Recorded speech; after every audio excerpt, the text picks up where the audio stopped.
तो हनुमान जी को पता चला कि नीचे समर्थ गुरु रामदास जैसा महान वक्ता, उन जैसा तपस्वी ऋषि राम का नाम ले रहा है, राम की कथा कर रहा है। तो हनुमान जी भी वेश बदलकर कथा सुनने के लिए सामने बैठ गए। अब राम की कहानी चली, जन्म हुआ, विवाह हुआ, निर्वासन हुआ। हनुमान सुने, हंसे, रोए, जैसे आप सब हंस रहे रो रहे हैं, कुछ लोग रो रहे थे अभी। लेकिन जब प्रसंग आया अशोक वाटिका में माता सीता से हनुमान के संवाद का, तो समर्थ गुरु रामदास ने वर्णन किया कि बड़े बड़े वृक्षों के नीचे, एक अशोक वृक्ष के नीचे जगत जननी बैठी हुई थी। हनुमान ने आंखें बंद कर ली। हनुमान सीन मिलाने लगे कि कैसा था, क्योंकि वो तो प्रत्यक्षदर्शी थे। बहुत सुंदर वायु चल रही थी, बोले बिल्कुल चल रही थी। बड़े बड़े पेड़ थे, बोले बिल्कुल थे। माता वलकल वस्त्र में भी ऐसे लग रही थी जैसे विद्युत स्फुल्लिंग रख दिया गया हो किसी वलकल में, बिल्कुल ऐसा ही था। बड़ी बड़ी भीमाकाय राक्षसियां बाहर पहरा लगा रही थी, बिल्कुल ऐसा ही था। और माता सीता जहां बैठी हुई थी उस अशोक वाटिका में सफेद रंग के सुंदर सुंदर फूल खिल रहे थे। यहां हनुमान की कल्पना से कहानी अलग हो गई। हनुमान ने कहा कि एक सेकंड, ये लाल लाल रंग के फूल थे, सफेद कहां से आ गए? सफेद तो एक भी नहीं था। जब सिंहगढ़ का किला जीत लिया गया, जीजा माता ने कहा कि बेटा इसे जीत ले। दो तपस्वी, दो योद्धा अद्भुत वाले,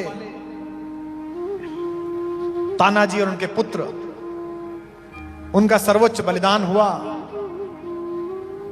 हमारे महाकवि भूषण ने बड़ी प्रशंसा की है शिवाजी। आपको शायद मराठी भाषी लोग हैं, लेकिन हमको इस बात के लिए स्नेह और आशीर्वाद दीजिए कि महाराज शिवाजी की सबने प्रशंसा की, लेकिन जितने मन से हमारे कवि ने की उतनी कहीं नहीं मिल सकती।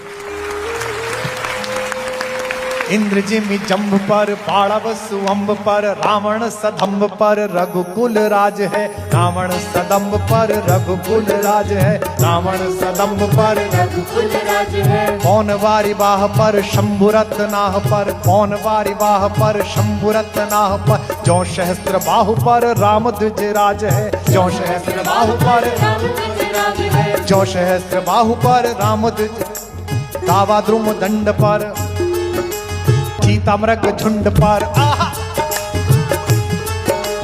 दावा द्रुम दंड पर, चीता मृग झुंड पर, भूषण वितुंड पर जैसे मृग राज है। भूषण वितुंड पर जैसे मृग राज है। भूषण वितुंड पर जैसे मृग राज है। तेजतम अंश पर, तेजतम अंश पर, कान जिम्मी कंस पर, तेजतम अंश पर, कामजिनी कंश पर, क्यों मलेच्छ वंश पर शेर शिवराज है। क्यों मलेच्छ वंश पर शेर शिवराज है। क्यों मलेच्छ वंश पर शेर शिवराज है। क्यों मलेच्छ शेर शिवराज है। और शिवाजी महाराज की कितना आनंद प्राप्त हुआ, मुझे अचानक स्मरण आ गया। तो जब सिंहगढ़ का किला जीत लिया गया, तो मां के पास जाकर हमारे सिंह ने कहा, हमारे शेर ने कहा, हमारे सम्राट ने कहा, चक्रवर्ती ने कहा कि मां गढ़ आला, गढ़ मिल गया। फिर रुक कर कहा पर सिंह गेला, शेर चला गया। मां के मन में भी तानाजी को लेकर उतना ही प्रेम था जितना शिवाजी को था। मां उदास हो गई। मां ने कहा बेटा, यह किला मलेच्छों के शासन की वजह से असगुनी हो गया। इस पर कोई बुरी दृष्टि है जो मेरा एक बेटा और उसका बेटा ना रहा इसको जीतते समय। इसको पवित्र कर। तो शिवाजी ने कहा कि उन्हीं मलेच्छों का रक्त बहाकर इसको पवित्र कर दिया गया है मां। इसे गंगा जल से धोया जाएगा। तो मां ने कहा कि बेटा एक काम कर, किसी जगह राम का नाम आ जाए ना, किसी जगह पे राम नाम गूंज जाए, वो जगह पवित्र हो जाती है। तू गुरुजी से प्रार्थना कर, समर्थ गुरु रामदास से, कि वो राम कथा कर दे। शिवाजी ने कहा कि मां ये तो मेरे मन की बात कह दी, मैं तो वैसे भी गुरुजी के चरण छूने जाने ही वाला था। शिवाजी समर्थ गुरु रामदास जी के पास गए, छत्रपति महाराज, और कहा कि गुरुदेव आपके आशीर्वाद से सिंहगढ़ जीत लिया गया। इच्छा है जीजा माता की कहां आप राम कथा करें। गुरुदेव ने कहा कि बहुत अद्भुत विचार है, मैं करता हूं। राम कथा प्रारंभ हुई। अब जानते हैं कि जहां कहीं भी राम की कहानी होती है वहां स्वयं हनुमान जी उपस्थित होते हैं। आइए इसी बहाने इस परिसर में विराजमान मारुति नंदन को हम सब प्रणाम कर लेते हैं, वो कहीं ना कहीं बैठे होंगे। तो हनुमान जी को पता चला कि नीचे समर्थ गुरु रामदास जैसा महान वक्ता, उन जैसा तपस्वी ऋषि राम का नाम ले रहा है, राम की कथा कर रहा है। तो हनुमान जी भी वेश बदलकर कथा सुनने के लिए सामने बैठ गए। अब राम की कहानी चली, जन्म हुआ, विवाह हुआ, निर्वासन हुआ। हनुमान सुने, हंसे, रोए, जैसे आप सब हंस रहे रो रहे हैं, कुछ लोग रो रहे थे अभी। लेकिन जब प्रसंग आया अशोक वाटिका में माता सीता से हनुमान के संवाद का, तो समर्थ गुरु रामदास ने वर्णन किया कि बड़े बड़े वृक्षों के नीचे, एक अशोक वृक्ष के नीचे जगत जननी बैठी हुई थी। हनुमान ने आंखें बंद कर ली। हनुमान सीन मिलाने लगे कि कैसा था, क्योंकि वो तो प्रत्यक्षदर्शी थे। बहुत सुंदर वायु चल रही थी, बोले बिल्कुल चल रही थी। बड़े बड़े पेड़ थे, बोले बिल्कुल थे।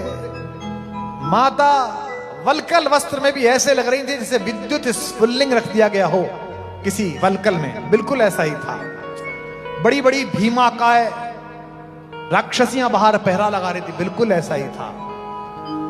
और माता सीता जहां बैठी हुई थी उस अशोक वाटिका में सफेद रंग के सुंदर सुंदर फूल खिल रहे थे। यहां हनुमान की कल्पना से कहानी अलग हो गई। हनुमान ने कहा कि एक सेकंड, ये लाल लाल रंग के फूल थे, सफेद कहां से आ गए? सफेद तो एक भी नहीं था। समर्थ गुरु कहते रहे कि सफेद रंग के फूल खिल रहे थे। हनुमान बेचैन हुए, फिर वो बीच में से खड़े हो गए, उन्होंने हाथ उठाया, बोले सब एक सेकंड। समर्थ गुरु रामदास ने कहा कहो बालक, क्योंकि सामान्य वेश में थे। तो उन्होंने कहा साहब आप गलत कथा सुना रहे हैं, वहां लाल रंग के फूल खिल रहे थे, सफेद नहीं।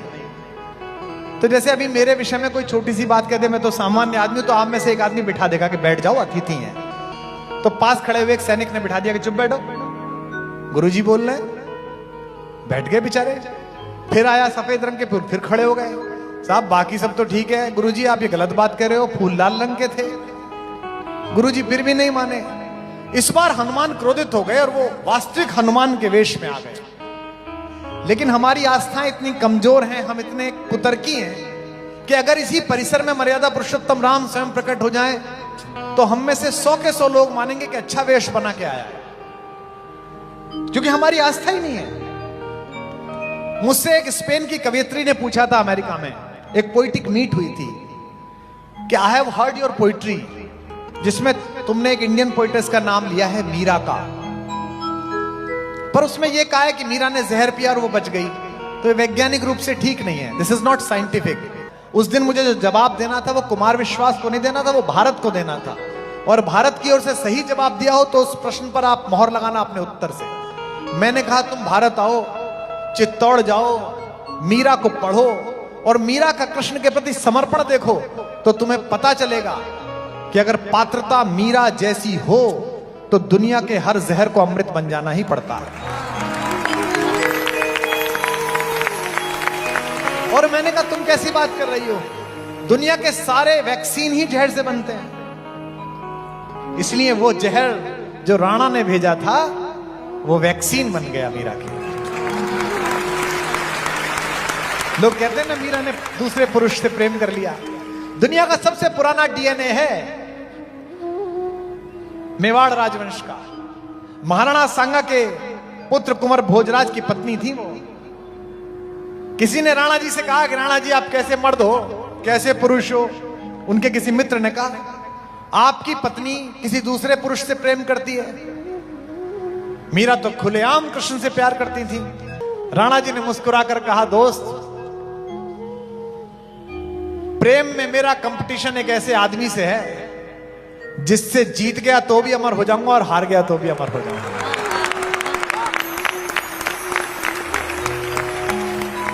तो हनुमान खड़े हो गए, कहा कि महाराज आप गलत कर रहे हो, मैं ही हनुमान हूं। मैं था eyewitness at the place of act, मौका वारदात पर। सफेद रंग के नहीं लाल रंग के फूल थे। लोगों ने उनको सभा स्थल से बाहर निकाल दिया कि बहुत डिस्टर्ब कर रहे हो, चलो। सुनते हैं कि हनुमान बहुत उदास हुए। हनुमान राम के पास गए, राम से कहा कि महाराज पृथ्वी पर था, अभी आया हूं आपके पास, नीचे बड़ी अनीति हो रही है। समर्थ गुरु रामदास कहानी सुना रहे हैं, छत्रपति महाराज शिवाजी और जीजा माता सामने बैठ के सुन रहे हैं, और वो कह रहे हैं कि अशोक वाटिका में जब माता कैद थी तो सफेद रंग के फूल थे और वहां तो लाल रंग के थे। तो हनुमान के सिर पर हाथ फेरते हुए रामचंद्र जी ने कहा कि बेटा हनुमान मान जाओ, सफेद रंग के ही फूल थे। हनुमान ने कहा कैसी बात करते हो, आप तो मौजूद ही नहीं थे, आपकी तो गवाही मान्य ही नहीं है। तो वो सीता जी के पास गए और कहा माता बड़ी अनीति हो रही है, कहानी गलत सुनाई जा रही है, आप थी वहां और मैं था, ध्यान है आपको, आपको याद है माता लाल रंग के फूल थे, आप बैठी थी। माता ने हनुमान के सिर पर हाथ फेरते हुए कहा वत्स हनुमान, मैं तुझे लवकुश से ज्यादा प्रेम करती हूं, लेकिन समर्थ गुरु रामदास से प्रश्न मत करो, वे संत हैं, सफेद रंग के ही फूल थे। लोकगीत में कथा आती है कि पहली बार अपनी मां अंजनी की गोद में फूट फूट कर रोए हनुमान और कहा कि मैं जिनके लिए अपना जीवन दे रहा हूं, जो मेरे प्राण हैं, वो दोनों ही मेरे साथ नहीं है, एक असत्य बोला जा रहा है। मां अंजनी ने जो उत्तर दिया वो इस सवाल का उत्तर है जो मुझे पूछा गया है कि कौन सी किताब पढ़ाएं, किस दृष्टि से पढ़ाएं। अंजनी ने कहा कि बेटा वो दोनों भी सच बोल रहे हैं और तू भी सच बोल रहा है। हनुमान ने कहा ऐसा कैसे संभव है। मां ने कहा बेटा दृष्टि का फेर है। अपने आराध्य प्रभु की पत्नी को एक पापी और अनाचारी रावण की कैद में देखकर तेरी आंखों में जो लहू उतर आया था, उसकी वजह से तुझे वो फूल लाल रंग के लगे, और जगत के कल्याण के लिए जिस निर्मल दृष्टि से समर्थ गुरु रामदास इस पृथ्वी को देख रहे हैं, उस उजली दृष्टि के कारण उन्हें वो फूल सफेद रंग के लगे।